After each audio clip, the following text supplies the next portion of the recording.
Hello, YouTube family. You're back on again with Life with Reverend Heights. Um, been trying to do one particular recording um, for the show for the last couple of days, and every time that I have tried to do this particular subject, either it's my camera or my computer or something is not allowing me to finish this particular topic.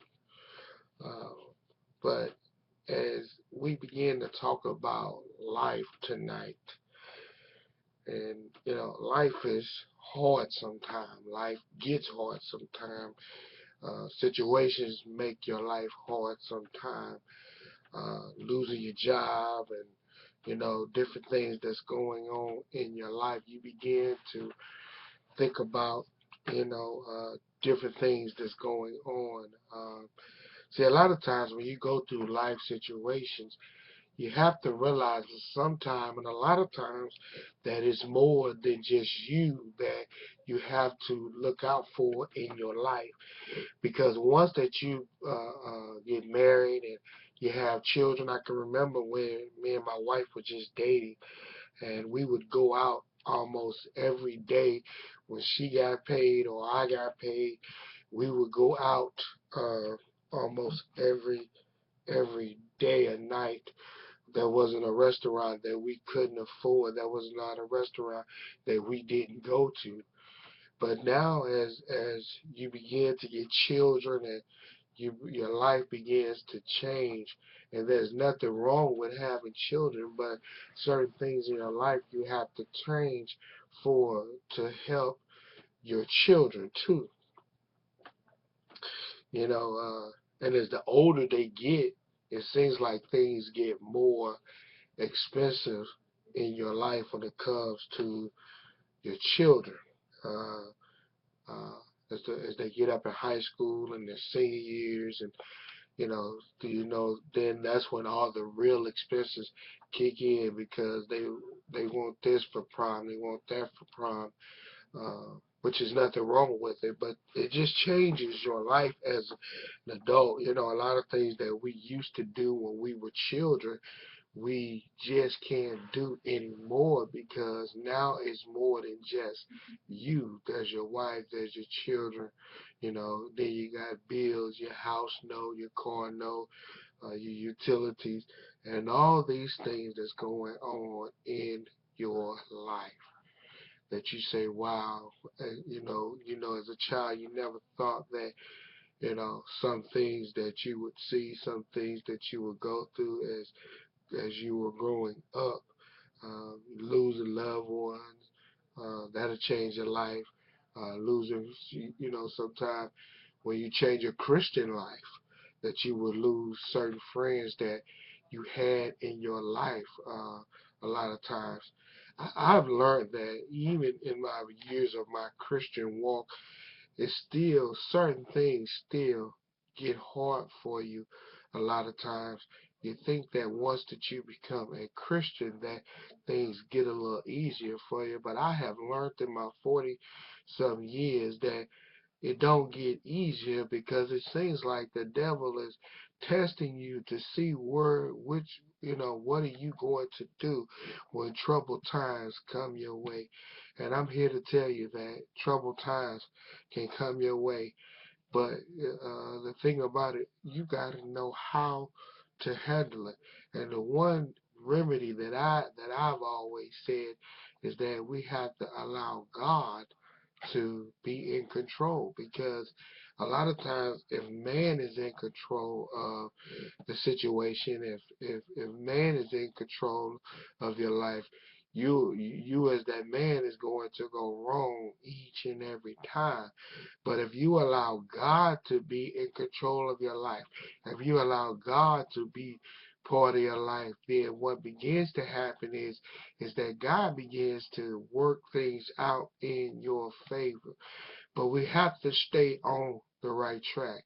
Sometimes I can fall off the track, uh, but I thank God that He has not turned His back completely on me. I believe that I can still go to God, but there are some things in my life that I got to change too. The other thing that I would like to talk about, and I'm gonna try it again, is that have you excuse me, a lot of times we as Christians we want to try to hide things from our pastor. But the thing I want to talk about today is who's really watching you? Who's really watching you? A lot of times we do things as Christians. I believe sometimes people join off emotions, and some join just because they got a lot of things going on in their life, and they just want to change.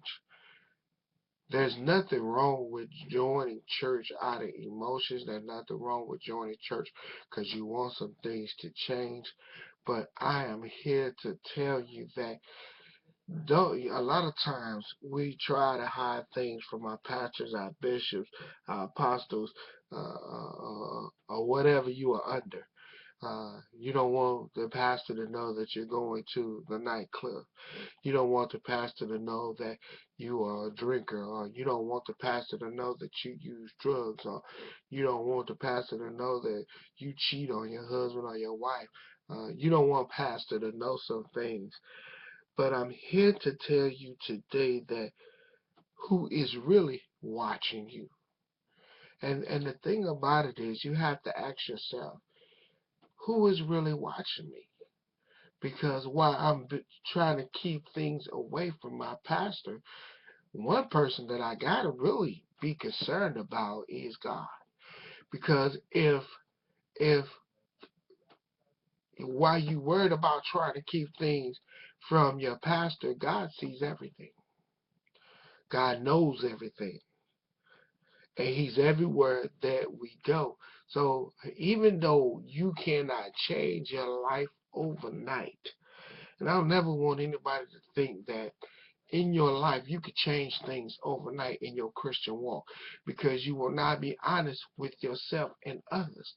But you have now is the rebirth, regrowth.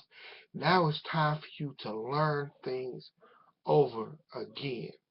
Now it's time for you to learn how to do things over in your life. The things that you used to do, God is going to take that desire away from you. The people that you used to hang out with that didn't mean you any good, God is going to help you to leave those people alone, get you some new friends, get you, because now you're in a new family. You're in a Christian family. Before you was in the sin family, but now you're in the Christian family. And I'm going to tell you something. The devil is now upset with you because you're changing your life. But as you go in your Christian walk, don't just worry about your pastor. Worry about God saying the things that you do too. Worry about God saying you're doing wrong just as well as that you're worried about your pastor, because your pastor can help you.